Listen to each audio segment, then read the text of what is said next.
overall share the sentiment and the confidence that we have in Pulsechain. You know, what the SEC is doing right now, not only is it immoral, it's unjust and un-American. And so, and you know what? Even if you're not an American, it doesn't matter. The SEC doesn't care. They're coming after you too. Crypto is global. Crypto is worldwide. And the one branch of the American government is saying, yeah, we have jurisdiction over you too. Yeah, we can hurt you too. This isn't about protecting the investors. What a meme. It's the biggest meme I've ever heard. I was just really happy to see all this commotion because you see that people on Pulsechain, every member of the community, they really stand together. And we stand together for the most important thing, right, which is the fight for our freedom. This is really not about money anymore. You know, we'll all make money as a result of standing together, but it truly is a fight against, you know, the tyranny of the system that we're in. And as you mentioned perfectly, you know, the overreach of the US thinking that they can govern basically the world and affect people all over the world, right, with their Securities Exchange Commission. So I'm just very glad to be part of Pulsechain. We'll keep building on Pulsechain, keep bringing people in, and yeah, just a thank you for everybody in the community. The farthest reach you can say is, hey, this was an ICO. Okay, initial coin offering, sold, priced, and you got coins. So that was the weakest claim that they had, and the one that got thrown out mostly in XRP. So again, you have to like go kind of follow this bouncing ball several places to get to where, okay, these are investor funds. That's tough. That they were supposed to be used for this, that was accomplished, and it's still after that these are misappropriated. So again, it's still a pretty big reach to even make a plausible claim, and no, that's not what any reasonable person would have expected to happen. So you guys do think this will be like one of the most interesting court cases that we see out of the SEC? You think Richard Heart's definitely going to take this balls to the wall and fight this to the end, right? No. I think it'll be super anticlimactic. There'll be a fine, and then everybody goes back to doing what they're doing. And the people who claim to be protecting my money, take money from me, obligated, under threat of violence, and then spend it pretending that they're helping me. This is a civil lawsuit. It's not a criminal lawsuit. And there's a really big difference. Yeah, probably the main differences here are like the purpose of a civil suit that the SEC might initiate is typically to stop ongoing misconduct, prevent future misconduct, and or impose civil penalties or seek disgorgement for ill-gotten gains. Whereas in a criminal suit, it's to punish wrongful actions to protect the public. The context of securities laws, these cases often involve allegations of security fraud or insider trading. And another big difference here is that the burden of proof is that in a civil case brought by the SEC, the agency must prove its case by a preponderance of the evidence. This means that the SEC must show that it's more than likely than not that the defendant violated securities laws. Whereas with a criminal case, the prosecutor must prove its case beyond a reasonable doubt. And so there's like a big difference here. Not to say that this couldn't ultimately turn into a criminal case, which I don't think it will, but you know, who really knows? Like, who knows to what extent they're going to try to, you know, just suppress. I think what Walrus was talking about earlier about, you know, like this is a competitive thing, from, you know, where they're trying to maintain competitive advantage on their markets and their controlled markets. But you know, this in itself is just a civil suit. When you look at the SEC website, it's like almost every day they're putting out civil suits. It's just kind of part of the machine, I guess, of the SEC. Just, you know, kind of putting out these lawsuits. And so, you know, it's not, I think a lot of people try to lump this in as just some type of crime, but it's really not. Like you said, yeah, this isn't a criminal allegation or anything like that. And I want to thank everybody for like you guys said, I appreciate that you're humoring me as I learn about Hex here, really, and I'm seeing like some of this because it has bigger implications for everything else. And while the SEC is not necessarily behaving in exactly the manner that most of the cryptocurrency industry would prefer, there are people in the cryptocurrency industry that are saying that, you know, what we're seeing with a lot of the persecutions and prosecutions that are coming down the pipeline is something that's needed. So is this, in y'all's opinion on the panel here, is this something that is a gross overreach, or is this something that is a needed fight to establish precedent? Because I view this as a needed fight to establish precedent more than a gross overreach. I think it'll be interesting to see what comes out of this on the other side. And you might be totally right. It could just end up being a settlement that's reached, and that's it at the end of the day. That would be, like you said, totally anticlimactic. I mean, Sam Bankman-Fried's on the internet at home on an actual criminal charge, which some of them got dropped, right? So to tell, somebody, an individual, that you're not going to use the blockchain again, especially in a worldwide economy, I can't believe how dumb that just sounds.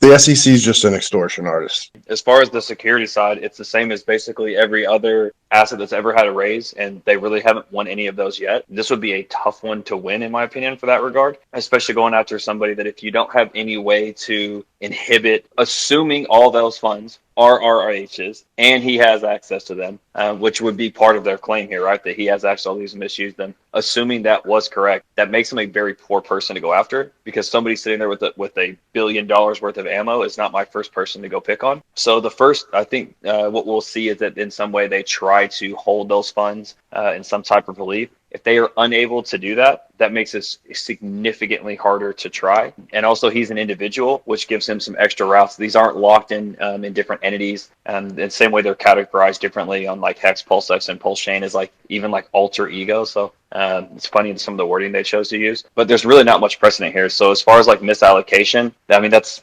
pretty well precedent set. As far as like the defraud, there's not really anything new there pressing. So the only thing that could be sort of set that would be interesting would just be the security side, and this would not be one I would want to fight. I think that it's added in there specifically to try to get some of that kind of inferring language that you listed off is a way to basically get urgency to drop all of that and basically just take the unregistered securities. The unregistered securities, plead and get his fine under that clause. Is he a U.S. citizen, or I thought he was living internationally? So do they have jurisdiction is another really good question. And where are they? What are they? I read that they were drawing this basis for the jurisdiction. I think this is possibly one of the most biggest implications out there for general cryptocurrencies is they seem to be drawing it off of the fact that he used Uniswap and a clone for the trading portion of Pulsex, right? Is that correct? It is, and that is the stupidest part of this. So that right there is very bizarre. That is going to be interesting for them to establish jurisdiction on that particular claim. And is he a U.S. citizen, or I thought he was living? He was born in Florida, U.S. citizen, U.S. passport holder. He's most recently in the U.S. in August of 2022 when he famously went home to install a bidet at his mother's house. And he lives in Finland, which this lawsuit states that he's a Finland resident, and I've known that he's lived in Finland for a little bit. I've never said anything because I think that's inappropriate to suggest things like that. But if you sleuthed around real hard online, you'd be able to find that as of 2021, been marked as having residence in Finland. So to comment on that, there's speculation around those things, and we don't know them because we're not that person. We're not his lawyer. And there's all kinds of industries around having resident visas, second passports, renouncing your citizenship that still allows permission to come into the United States. So some of these things about if he's living in Finland, and has some residency compliance, access to ability to transact into the real world and buy watches or Ferraris, those are going to be their own KYC stuff whether the SEC or not. And then to comment, if you want to call it a positive light, or if you want to just call it, someone that likes StarCraft and anticipates what he's going to need in a couple of years in those kinds of games that he's talked about for years. I think that there's a reason that DAI has been this unmoved, coffer, if you want to call it. Could be USDC, could be real estate, could be a bank account that's tied to a Swiss authority to say, hey, I have permission. I've raised these monies as a developer, as a product deliverer, as a contractor, all these other arguments. But, if you care about cryptocurrency, 13 years ago, 14 years ago, and you were one of the cypherpunk, type of personalities like Roger Ver or whomever, those values seem to have been informing and guiding a lot of Richard's decisions over the years. He wasn't public in YouTube and making self-help videos that we know about. But he was attending these kinds of meetings and, events, the Segwick battles, the hash wars, all these other kinds of things as well. I mean, a lot of people have talked about, interacting with him at those spaces. And like I said, to anticipate, that, eventually this is going to be a loud enough noise in the room that the question has to be asked, right? Whether it's by SEC, whether it's by, maximalists of a different coin, whether it's a different pitch emulating ones that he's put out there, it has to be answered.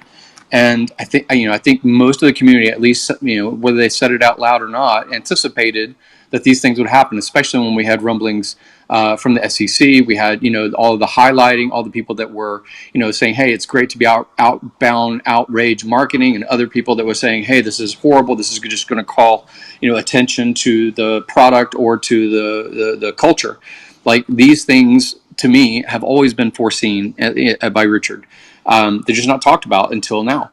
And we have recently the XRP ruling, sure. We have recently the Andrew Tate story. We have recently, aliens fucking landing on Earth and, having congressional hearings, apparently.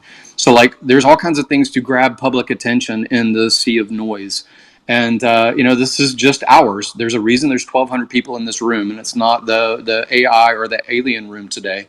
It is because you have aligned interest. You have aligned interest within your pocketbook, in your brand, in your logo, and your bridge, that you've either reached out and burnt with part of your community. Said, hey, man, that person just doesn't like this product, or they don't like this founder, or they don't like people with hex logos. Like, there's a lot of investment of capital into this, this culture, especially. So, like, I think that the strategy of having DAI has always been a good one, because it basically calls into question what is a smart contract, and is a network such as Ethereum that enables smart contracts, permissible in a permissioned world. Do we want a permissioned world? That's really been the question of cyberpunks and crypto enthusiasts from day one, and it has been usurped to a great deal, because I'm not aware, even though I have a short experience in Bitcoin from 2017, I'm not aware of, decentralized exchanges that are not, chokeholded as far as fiat, beyond a few $1,000s. Are you transacting millions of dollars on, your Walgreens, debit card against Bitcoin? I don't know that, right? Are you, the centralizing forces that Richard has commented about before, the centralizing forces are at play. They're in play in Bitcoin. They're at play in are you going to be OFAC compliant in Ethereum? Are you going to, have your DNA and your eyeball scanned so that you can basically buy, a Slurpee, with your crypto? Like, what are you beholden to as far as a value set? And so, like, it's to me, it's good. It's also, nerve wracking, because we do have a lot of our capital in this ecosystem. And you got to, again, I'm calling back to military days. You have to kind of decide what are your values and how far are you going to go to support them. I think that framing like what he was spending the money on, obviously some expensive stuff, as possibly marketing might make sense in this regard, because I mean, that was part of the actual like allure to it, if I'm not mistaken. But I think you're spot on. I think the government's coming with their guns blazing on this one, because I don't know. I saw that the movie's premiering Sunday in Austin, and there is a theater showing it. So if anybody's in Austin and you want to go see the movie with me, let me know, because I think I got to go check this out and see if there's some more people there that I could talk to. But typically, when a $1 billion rug pull misallocation of funds stolen, usually the people who are the most invested in those things don't jump in to celebrate, back him, and then throw parties and go to movie premieres. So just in general, usually, at the end of Enron, people were upset. When you see these types of things, people are upset. This community doesn't feel like they've been taken advantage of. We're bothered about the SEC, not about Richard. I just think that, again, when you see something that come out and the people are like, yeah, come on through. Yeah, we're going to be at the premiere in Miami. Yeah, catch a free ticket. Like, that's how the community responds. I think you have your answer. Like, I don't really think it takes a court to decide these things. One, the community's happy. Shkreli had a written statement from the investor saying he doesn't feel, scammed in any way. He actually made money, and still Shkreli ended up in prison. Because like once they decide to go after you, facts don't matter. It only thing that matters is like they want you, they want to go after you. So like I said, the Shkreli had like a written statement from the investors. This was great. They made money. No one was complaining, and he still ended up in prison. So I think it really depends on like how hard they want to go after him. But also on the other hand, he has 700 million. Well, the question everyone should ask is: do you want a world that is, that you have basically kings and dictators that can choose, who thrives and who is thrown under the jail? The same sort of thing. I think it was an example during the COVID, stuff. People were buying hand sanitizer or manufacturing it themselves and then putting it on Amazon.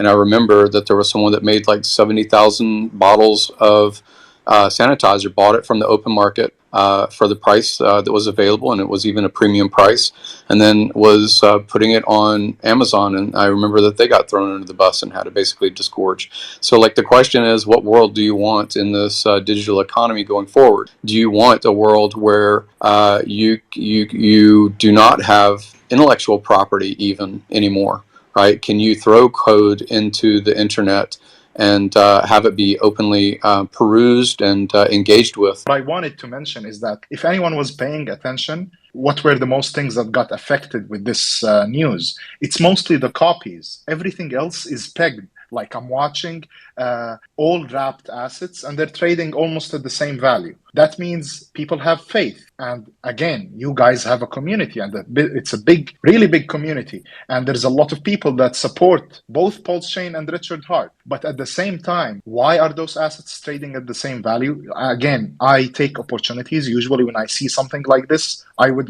try to take advantage of the arbitrage, buy them for cheaper on Pulsechain, and try to bridge out of it. But that's not the case. The only things that are dropping in value are the copies. And I think most of you here disagree that with the copies, the copies off of Ethereum having value. And I think that's one important element, because there's a lot of people that got onboarded into Pulsechain and used it for the first time to sell their copied assets that they got airdropped for free. And that's how it was marketed, the world's biggest airdrop. Regardless of whatever happens with Richard Hart, you have a decentralized blockchain. And it's time to start looking, where are the weakness points of this blockchain, and how can we improve those things? Once you do that, no one can hurt you. No one can do anything. What is the SEC going to do? Come after everyone in this Twitter space building value for the chain? No. The SEC is often, called like fishermen. They go on fishing expeditions, in quotes. They'll put out feelers, they'll put out letters, all that stuff. Pretty much fishing for information. But wouldn't it be funny if, in this case, Richard Hart was the fisherman? We all know he's a very smart man. So over this past year or so, the outrage marketing and everything that's gone on and the pivot, he didn't do that to step back into the shadows. He wanted the attention. I think that's by design. And I think we might see, the pinnacle of that intention. We might be living through it right now. So it's just something interesting to think about, who's the real fisherman here. And I think, with the excellent points that Walrus and Gary have brought up, and I'm sure others will here too, I think we have the high ground here. This is so serendipitous. So I was reading through the SEC complaint here, and I don't care about their claims about things like it's an unregistered security so much. That's, whatever. I do have a question, and I'm wondering if anybody's read through this on page 18 and 19, their claims about the misappropriations of funds. And I mean, I'm uneducated as far as, has Richard Hart talked about, hey, I'm taking some payments off of certain deposits, or? I mean, I don't know if you're kind of around for the, just the whole, the pre-launch of Pulsechain and all this stuff, and just in general, how assets ended up in his possession. There's the common theme across all things where, you may send assets or interact with a contract where the result is that you get something else, and then whatever was sent in goes to, presumably Richard. There's the common theme across all of it is that no one is ever to know what those are for, and those are not to be framed as funds that are being used to finance things or do any type of work. And so the kind of social contract that had been implemented through all this was that it's like as if you're going to McDonald's and you buy your food, and then from there on it doesn't really matter what happens with those funds after the fact. It's like, and so that's why I don't think that the whole misappropriation thing is really valid, because it's like it was widely understood that all those assets are entirely just once they've been sacrificed or minted into hex, they're just gone. They're no longer yours. And so there's really no suggestion of what was going to be happening with those funds. So it's not like there was some bait and switch. It's like the funds are no longer yours, and then from there on it's like there was not even any type of suggestion that one thing was going to happen and then another thing actually happened. So it kind of breaks down there, I think, in terms of what you're referring to about the misappropriation on page 18 of that document. Very novice to the entire hex space, following at a distance kind of, but I mean really just, I mean, if there was I'm just trying to understand what was the mechanism for the sacrifice address, so you're inputting things like ETH and Tether and stuff, and then was that supposed to be reinvested in something else, or was no expectations? No, so the way it worked is that, at least the way it was framed, was that that you could sacrifice funds as a political statement. I think it was those words in that framing was chosen to make it like a political donation in effect. And then there was no suggestion about anything that would be done with those funds. Probably what people assumed would happen would be that they, some amount of it would probably be used to hire developers, but nothing was ever even suggested. And so there wasn't there was some plan or anything that the public was sold on that those funds would be used for. But if their claim on the bottom of page 19 is accurate, that from the Mixer transactions, Hart spent $7.2 million of Pulsechain investor assets on watches and automobiles, is the panel cool with that?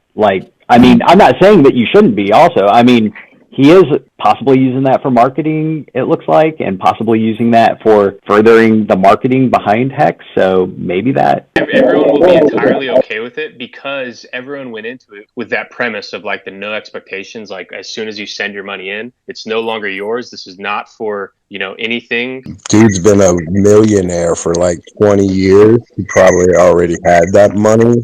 You know what I mean? So you're going to try to tell me the SEC can figure out one token went from one address to somehow turned into fiat that turned into a Ferrari? On paper, millions long before crypto. They're claiming exactly that, though. I mean, that's exactly what they're claiming in these pages. Is they're coming up with the number 217 million, at least for Pulsechain, that was essentially routed out. And to answer your question, at least since you asked the panel, digital spaceport, right? Yeah, exactly that. I mean, they use the term reasonable investors, and I would think that all of us up here are reasonable investors. I can only speak for myself. However, I genuinely believed in the statements that were being made, the political statements of, I believe that blockchain is a form of speech, and that I believe free speech should not be hindered in any way. And also during everything with COVID, I believed in, freedom of movement. And these were things that should there never have been anything launched. I did not have an expectation of that. I genuinely, as with anything in crypto, if I send my assets somewhere, I anticipate them to be gone, unless I'm using some type of site that I'm, like Uniswap, where I'm swapping one thing for another. If I'm hoping to potentially ever get anything in the future, it's as good as gone as far as I'm concerned. But my point is, however those funds were used, should they aim to prove anything in any way, I personally don't care whatsoever. I also look at it as revenue, if that. Definitely don't care about that he did that. It's not a great look, yes, to people outside of this industry. But if you really think about Richard Hart and as an investor looking at projects, I know for a fact he's not doing this for just taking money and running, like Seifu, for example. I think he's really looking to build a legacy and to be to push that down to future generations. So to me, it's a very long-term strategy he has.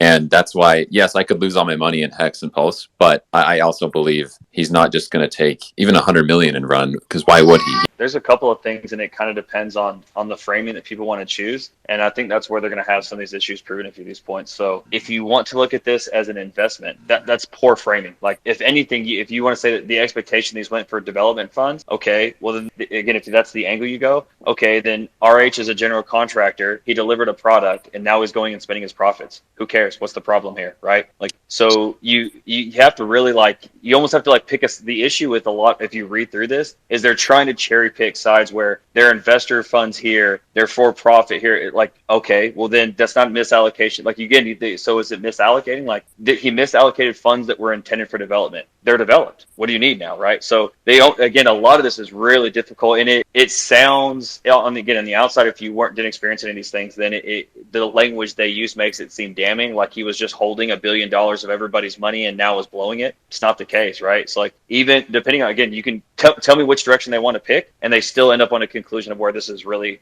difficult. You have to end up having to take kind of multiple stances to piece together the argument they're making. Because if you say, hey, these are meant for development, meant to, like, again, he's a general contractor almost, like he was supposed to build a chain. Okay, great, it's built. What do you guys want a refund? Like, that's not how this game works. If you want to take it as, again, more of a business construct or any of those things, again, if you want to say that this is an investment contract, he's running a business. Okay, if you were any CEO in the world, would you be able to cut yourself a bonus check for X amount after you delivered a product? So again, it's kind of hard to take the framing. They're not investor funds. Those were never coming back. No reasonable person would have the expectations that they were. So if these things are spent in some variation, then it's hard to see how they're misappropriated.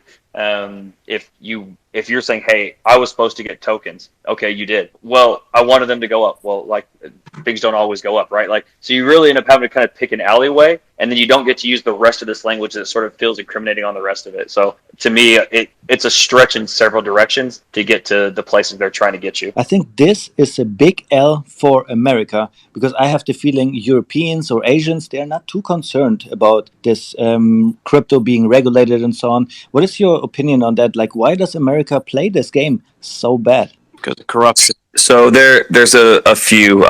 Many of these other markets don't have the same precedent where the U.S. is trying to defend market share, right? So if you're, Thailand, of course you want to be pro crypto. Why else would I move to Thailand, right? Like, they don't have this sort of brick and mortar economy. And I brought this up the other day with, like, Korea, Japan, some of the places you see as strongholds. If you don't have other types of economics that drive your populace, then you want them. So for most other jurisdictions, anything in crypto works like tourism, right? So let's say, XYZ country says, hey, Walrus, you're in crypto, you're doing XYZ, why don't you come here? Okay, well, if I go there, basically assuming that your income comes from crypto, you're just tourism. You're just added value into that ecosystem and that economy. Whereas in the U.S., it's a drain, and they don't want to have the same level of competition. So this is part of the reason why you're seeing some taxes come up in Dubai. It's because it costs you in other places to say you're zero tax, right? There's rules from France and Monaco. Like, you see all these places where there's different types of either an exit tax or where you have to have different rules about where you move. So a lot of it is about just economic competition in these markets. The other is the U.S. is very odd, and it's a very, very big thing. So Hester Pierce doesn't have the same opinion as Gary. Gary's not the SEC. The SEC isn't the CFTC, and none of these things are the Congress. Like, these are all different wings, but we kind of see them as a monolith when they're not. So Gary is a guy who's never done anything, and now he's a rock star. If you're a bureaucrat, being Gary Gensler is as good as it gets. We all hate him. They feel on the hate, right? That stuff fuels them. So the U.S., I brought this up a few times. It's not like, when we're like, is this good for the economy? Like, good for which economy and which guy, right? Like, you look at the crash in 2008. Was that good for the economy? No. But a whole bunch of rich people got really rich. Was coronavirus good for the economy? No. But a handful of people got really, really rich. So when we say, like, is these things like net positive, net negative, it depends on who the participants are. So I've said a couple times that I think that a lot of the crypto in the US will end up taking some nods from what we saw with, like, marijuana legalization, where you have pockets of acceptance, participation in a lot of ways, Colorado, California, and then you have places that are staunchly against and push out.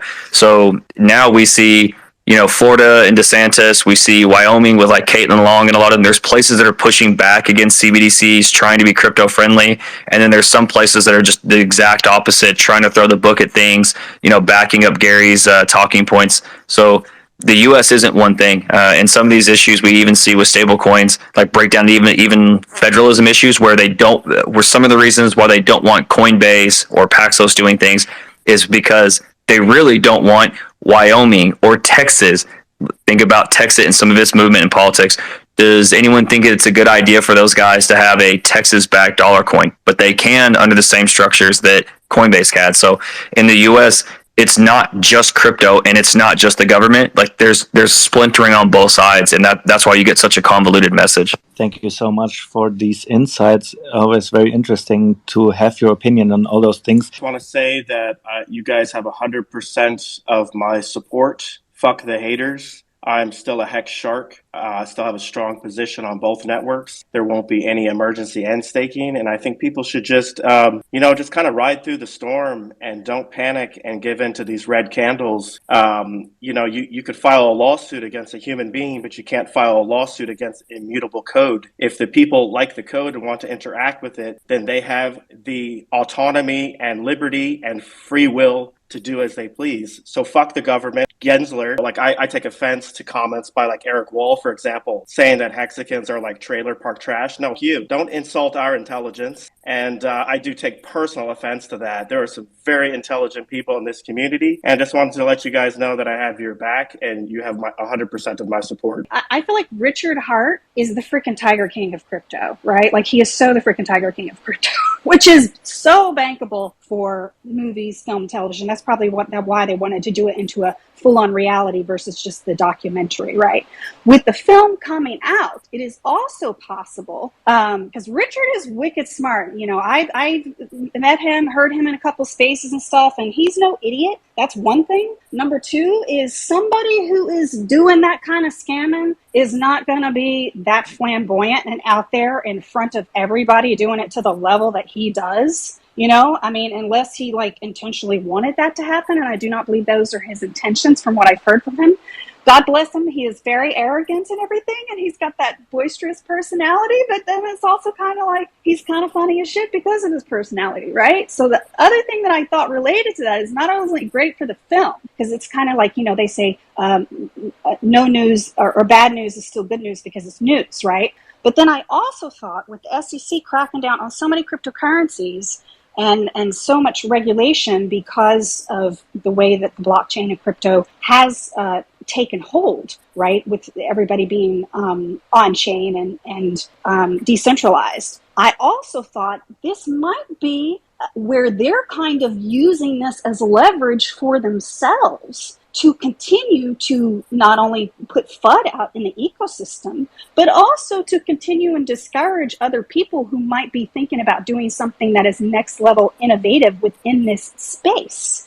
Because they are trying to scare people out of that to keep them within the central bank system. So it could be that the SEC is intentionally doing this, not only to, go at him and then everyone else within the system that he's doing, right? But then also anyone else who's trying to come up with something that could be incredible, like what he's done with Hex, right? So I just wanted to throw that out there because what I also think is going to happen from what I saw and just my spidey vibes of film, television, business, the film looks incredible, you guys. I can't freaking wait to watch it. And that's why I relate it to Tiger King, because I feel like it is going to go viral. Him with his personality, let alone with the whole cryptocurrency thing, it's literally fire entertainment that is so bankable on so many levels. So I think it's a combination of all of those together. And I can't wait to see what's going to happen after the film comes out, because this is a long game, and I don't think they're going to stop him. And I think they're using this as leverage for themselves to call more attention to themselves and put more FUD within the system. And I just wanted to share that. Well, we love it. Thanks for coming to the space. Stick around with us. Hang out. Love having a professional give us, a little industry insight, how they're seeing things. So I just want to say, I want to say all publicity is good publicity. Any type of scenario you try to run through, this is going to be good for us, because not only is it going to create FUD and give us a better entry for all the retail people who missed out on the sacrifice or couldn't put enough in the sacrifice, we have an opportunity. We're going to look back from 2 years from now and say, hey, I wish I would have bought more Pulsechain when the SEC filed against Richard, because those were the lowest prices I ever seen Pulsechain. You know what I'm saying? So however you look at this shit, it's going to be good for us. It's going to give us a better chance to load up our bags some more. And when we beat the SEC, guess what? It's going to ring our bell all over the whole fucking world. It's so funny, dude. Like the crypto cults have come so far, you guys. When XRP got hit with this stuff, there were people that were coping to death. The Hex community is just like, whatever. They're like, dude. Yeah, it doesn't matter what happens, dude. Like unregistered securities offerings. Hex kids are like, cool, and like.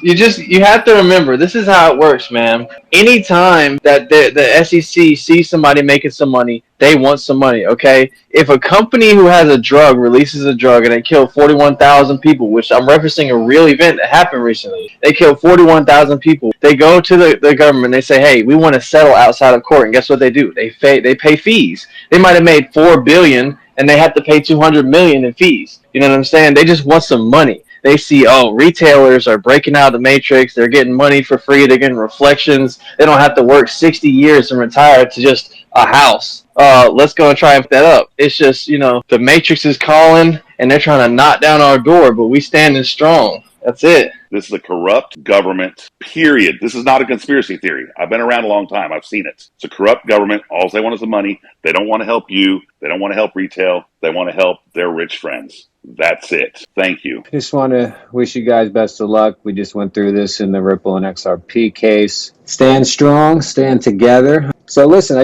honest question. I mean, obviously we know what the SEC is doing is ridiculous with all these projects, but it's a real thing when they bring a case. Are you guys concerned at all with the projects that are building upon these blockchains will be stifled from investors or partners partnering with them out of fear of what's going to come out with a lawsuit? Because you saw that with Ripple. You saw nobody in the U.S. wanted to touch it. So I'm just want to hear your thoughts on that. Will some of the projects have the funds or the endurance to keep going if there's a little lull or stifling in the work? Yeah, the good thing about this community is the community here is pretty much dedicated to what we have going on.